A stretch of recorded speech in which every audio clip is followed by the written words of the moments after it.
Hello and welcome to Moving Kentucky Forward. I'm Bruce Maples, publisher of Forward Kentucky, and this week we interview Emma Curtis. Emma is running for a seat in the State House of Representatives in a special election this fall. She is a well-known activist, and I think you're going to really enjoy getting to know her. I'm sure I did. So let's hear what Emma has to say about running for office. So we're here today with Emma Curtis, who is running for office. Emma, welcome to Moving Kentucky Forward. Hi, Bruce. Thank you for having me. So I'm really excited to get to talk with you because unlike most years when we have hundreds of candidates and I never get to talk to all of them, this year it's like you're the single candidate running for state legislature. So for the sake of our audience, why don't you tell us exactly what you're running for and where it's located? Sure. So I am located in South Lexington, and I am running in a special election this November to fill the vacant 93rd District House seat here in Kentucky.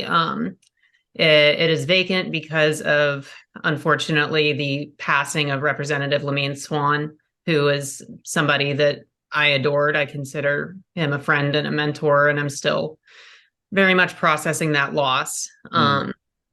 But the process is very similar. I'm going through a official nomination process with the Fayette County Democratic Party, and I am running because at the end of the day, there are issues that people in my district need addressed at the state level. We have an affordable housing crisis. We're facing a situation where the renters in my district are being taken advantage of, and we are going to try to put a stop to that. Um, I am running because of the Republican supermajority's war against public education. People in my district are not fans of that. Neither am I. And we are going to try to move past these divisive culture war policies and get the focus back on making sure we have the highest quality public education possible for our kids. I'm also running on a reproductive justice platform. I don't think that anybody in government, whether that's in Frankfurt or in Washington, D.C., should be making medical decisions for families or deciding if and when somebody is allowed to have children. All right. So what's the district number? This is House District 93. Okay. I just want to be sure I had that right. Um, wow. So I remember when Representative Swann died, it was very sudden and very sad. I was so sorry to see that. And then you stepped up fairly quickly and said that you were interested in the seat. Are there other people also interested in the seat? Who else is in the race here for you? Well, if other people are interested, they haven't filed any paperwork. Okay. As of now, I'm the only candidate that's filed paperwork. I'm the only candidate that has a team ready to go, and I'm the only candidate that is ready to hit the ground running on day one. So as of now, I'm not aware of any other candidates. On the Democratic side, what about the Republican side? You would have to ask them. Okay. Now, That's a nice, safe answer there. well, as of now, there just hasn't been a ton of movement on that side. Yeah. What I'm Yeah. aware of, at least. That being said, I'm confident whoever they put up for this special election in November, that we're going to come out on top because we're representing the values that Kentuckians hold dear, not the values that we're hoping will get us more Twitter followers. Yes. Um, so what is your background in politics or activism? And well, let's do that question first. What's your background in this space? Sure. So I became politically engaged directly, like a lot of folks, around 2016 when Trump won the presidency. It was something that was so inconceivable at that point in time that it really became apparent that we need people to be involved at every level of our government. So starting in 2016, I began working in activism spaces and advocacy spaces on issues that I cared about and issues that impacted me personally. And so that was sort of my focus. It was not so much party politics or candidacy focused work. It was mostly advocacy and activism surrounding the issues that I cared about, and that impacted me directly. What changed things for me was Lamin Swann. Hmm. I had been at the Capitol to start lobbying against, as a citizen lobbyist, lobbying against the slate of anti-LGBTQ legislation that the Republican supermajority was pushing this past session. I was also there lobbying to try to find a solution to our maternal mortality rate, which is the worst in the nation, Right. to pass the Crown Act, and to finally get medical marijuana across the finish line. The first person I met with was Lamin Swann. Hmm.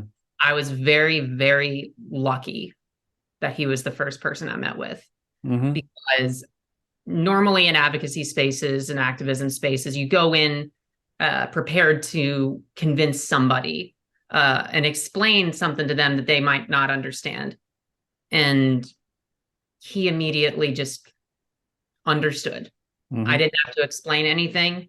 And he made me feel like my voice mattered. And, from then on, we developed a really good rapport, and he encouraged me to move into the party politics side of it, not just focus on issue-based advocacy efforts, but to actually get involved.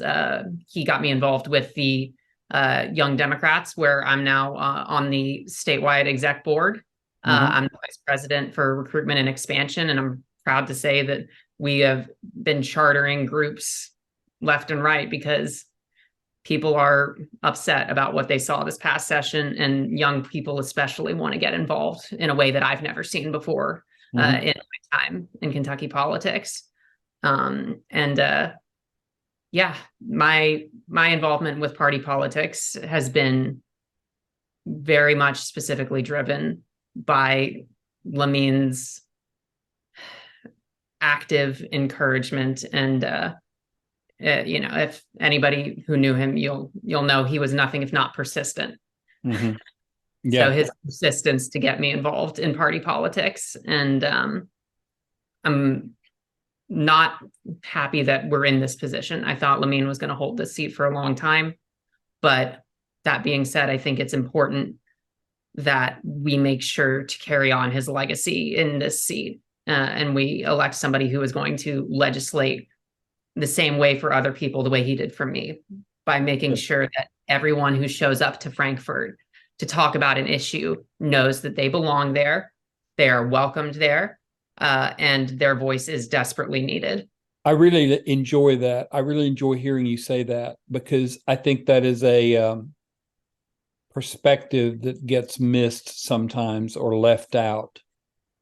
People go often to Frankfurt with their own agenda, which is fine, but they forget that there are other people that have agendas and need to be heard. So good for you. Do you work outside the home? So I am an independent filmmaker. So yes and Wow. no. So Well, when I'm yeah, it is. Yeah, I work. Yes. so So that's so cool. So how long have you been doing that? so I've been working as an independent filmmaker for a few years now. Before then, I worked at the International Center at the University of Kentucky. Mm-hmm. I was doing their social media, video, photography work, and decided that I was ready to leap out. COVID hit hard, and it was tough for a little bit there, but I've been very fortunate, and I'm very excited about some of the projects I've got coming up. Mm. So, do you have a portfolio or can people see your work somewhere? A lot of the work that I have done has been commission based. So Okay. it's been for people who wanted something that was just for them. Okay. So I have portfolios that I'll use to send out to potential clients. Sure. But I'm really excited because my first public facing film should be coming out here in the fall. We're finishing it up. And it's a documentary about a wonderful man named George Sekeli.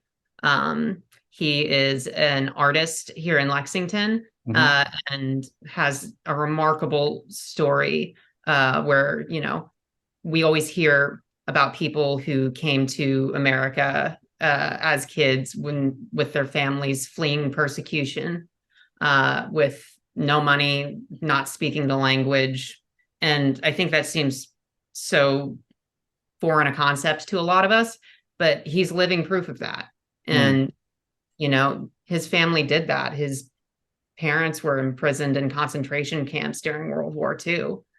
And, to have gone through all of that, he has come out on the other end, a remarkably successful individual and somebody who has more happiness and pure instinctual joy than I've ever met in my entire life. And so I'm really looking forward to being able to help shine a light on his story and his contributions here in Lexington. That's very, very cool. I hope you will let us know when it's out so we can help promote it. I think that's very cool. Getting back to politics, you mentioned that you have a team. Yeah. So tell me about your team. Yeah, so I'm really excited. I've been working with Rebecca Blankenship a lot. She's somebody that I hugely admire. She is the first openly trans person elected to any office in the state of Kentucky. And she is a remarkably smart person. I'm very fortunate to have worked with her this past legislative session, and I'm really fortunate to have her on board with our campaign. Additionally, I am very blessed to say that I have a lot of the folks who worked on Lamin's 2022 campaign working with me and helping to coordinate stuff and get plans in place for our field operation in the fall. And I'm still in disbelief at just how many of the folks who backed Lamin have shown me such kindness, grace, and support. And more so than any endorsement that I could get, having them on board with my campaign has been, I can't put it into words. I'm just so remarkably grateful. So, are you out knocking doors yet? We are not out knocking doors yet. We need to get through the official nominating process before we start hitting the turf. I can tell you that we do have a plan in place, and we are building out our internal sort of plan for how we are going to do that. And we are going to have a very strong Brown campaign. We are interested in meeting people face to face and meeting people where they are. This is not a situation where I'm seeking to just be a state representative. I'm seeking to represent the 93rd district directly, and I want every single person that is going to be voting this November to have the chance to speak with me directly. So when is the nomination process by the county party? That will be decided on June 29th. I'm not sure when this is going to be airing, but today is June 13th when we're recording it. Right. And that's not too far away. So no, it's not.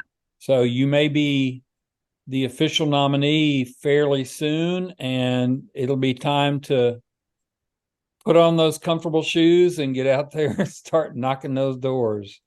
Absolutely. And let me tell you, I am just itching to do that.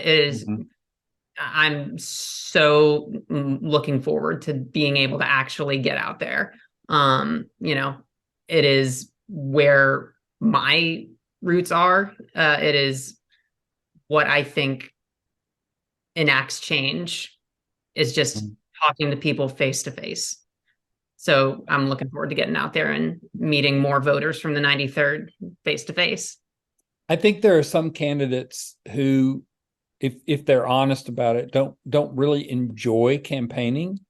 And then there are some of us who just love it. When I ran for office, that was my favorite thing to do, was to go knock doors, because talking to people and getting to know people and hearing what they are concerned about was wonderful. So I hope you will notice, and I hope everybody listening will notice, that I did not bring up the fact that you are trans until way into the interview, because I don't want this to be a situation where that's what you're known for. I want it to be a situation where you're known as a wonderful representative and somebody who cares about the district and who wants to work the work representing everybody. That's the point. So, yes, you will be, if you are elected, the first, if I'm correct, you'll be the first openly trans state representative. Is that correct? Yes, that's correct. Okay. Have you gotten any feedback about that? I mean, there's a rule I used to tell people, that the people who like you will tell you to your face. The people who don't like you will talk behind your back. So, it's hard to judge based just on personal feedback. But what kind of feedback have you gotten about running as a trans person in Kentucky? Yeah. In terms of feedback, the response that I've received has been overwhelmingly positive. Mhm. Um, I think that, while I share your desire, and I think it would be um, reductive to suggest that I'm running to be the trans representative, I do see the value in my candidacy and in my eventual election, because trans kids in Kentucky have been through absolute hell this year. Mm-hmm. And, the response that I've gotten that has mattered the most to me in that regard, regarding that specific aspect of my candidacy, has been from trans youth and from the parents of trans youth who have reached out and been so overwhelmingly supportive. And, that's something that I'm very glad I'm able to do for them, because I very much believe that you can't be it unless you see it. And every kid deserves to know that they have a seat at the table, regardless of whether they're trans or not. Mm-hmm. Uh, they need to see that their identity isn't a liability. It's, in fact, an asset. It's who they are. And, who you are is your greatest superpower. And so I'm not ashamed of my transness. I'm clearly not hiding it from anybody. But at the end of the day, I'm here to focus on the issues, and I'm here to focus on being an advocate for my district in South Lexington. That's excellent. So let me ask you a couple of final questions. Before I do, though, I have to ask, in the background, I see guitars. I see Yeah, lots of guitars. Are you opening a music store, or are those yours? no, they are mine. I'm a musician. I have been playing guitar, bass, drums. Don't have a drum set at the moment. Kind of difficult with, neighbors. You want to be polite. Um, but no, those are mine. I'm a musician. I've played in different bands and recorded and done all of that. I was a music minor in college. I am a proud alum of the Woodford County High School marching band. All right. Uh, Music has been a big part of my life, and it always will be. I think it's a great way to connect with people. And I am cautiously optimistic that we will have the best campaign playlist of anybody running this November. I love it. Um, well, we could chase this for a long time, because I am a lifelong musician and director, and in fact, I was a band director. So That's I have to ask, even though it has nothing to do with the race, what did you play at Woodford County? so I was the section leader for the percussion section. I love it. And in addition to that, I also would fill in on keys and bass and guitar, depending on if a specific piece called for it. Yeah, that's great. Well, we could talk about this for a long time, but I'm not going to let us do that. So I have two final questions. The first one is there anything I didn't ask you about that you really wanted to talk about?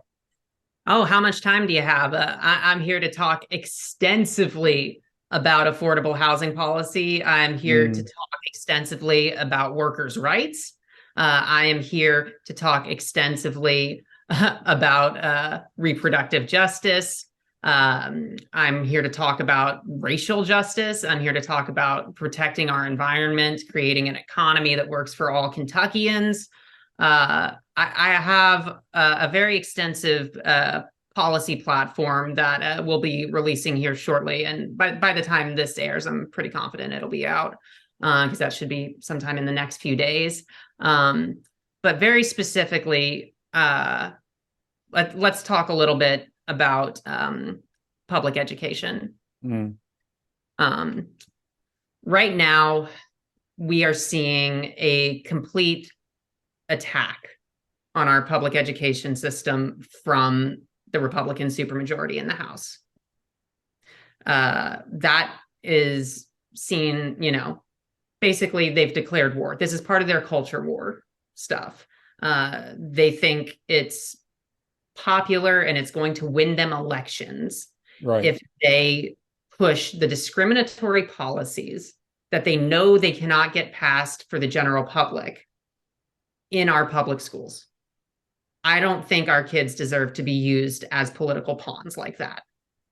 I don't think that we need to be doing things to make our schools a testing facility for these radical right ideas. And I think that it's part of a push towards privatization, a push towards taxpayer money going to pay for charter schools that lack government oversight. Mm-hmm. And I think that at the end of the day, they know that an uneducated population is a vulnerable and manipulatable population. I believe that our public education is our strength. I'm always going to be advocating on behalf of our teachers and our students and everybody who works in our public education system to make sure that Kentucky has the best public education that you can find. Well, that's again, we could chase this for a long time because you hit some bullets that I definitely agree with. I've got an article on our site, why Republicans are attacking our public schools, and they are. I mean, there's no doubt about that. And yes, some of them want to privatize education for all sorts of reasons, and that's a shame because public education has made this country great in the past, and we need to keep it both free, public, and quality. So all Exactly. good, all good points. So my last question, which is the question I always ask candidates as the last question of an interview. If you are standing on my porch, you've knocked on my door and I have actually opened the door and you've introduced yourself and we've talked, and I look at you and I say, so why should I vote for you this fall? What would be your answer? My answer for why you should vote for me this fall is because I am a member of this community who cares, and I am going to Frankfort to represent you, and I will always make myself accessible to you. I care about policies that are going to make a tangible difference in your life. Um, you know, I'm a pragmatic progressive. That's who I am. That's how I would self-identify my political ideology. I care extensively about all of these issues on a deep personal level. That being said, I'm going into a House that has an 80-seat Republican supermajority. in order to do tangible good, we need to work together. And sometimes that means making bad bills less bad. Mm-hmm. I am not going to promise that I can single-handedly change everything, but I can promise you that I will tirelessly advocate for you in the State House. Cool. Good answer. Emma Curtis, why don't you tell us where we can learn more about you? Yes, so you can please visit my campaign website, which is emmaforkentucky.com, and that is spelled EMMAFORKY.com.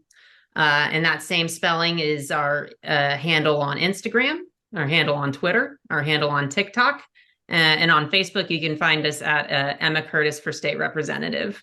I think I got all the socials in there. All right. EmmaForKentucky.com. So everybody go jump out there, throw some money on the table, and support Emma as she runs for State House this fall. Emma, thank you for your time and really wish you the best. Thank you so much, Bruce. I appreciate you. Thank you for having me.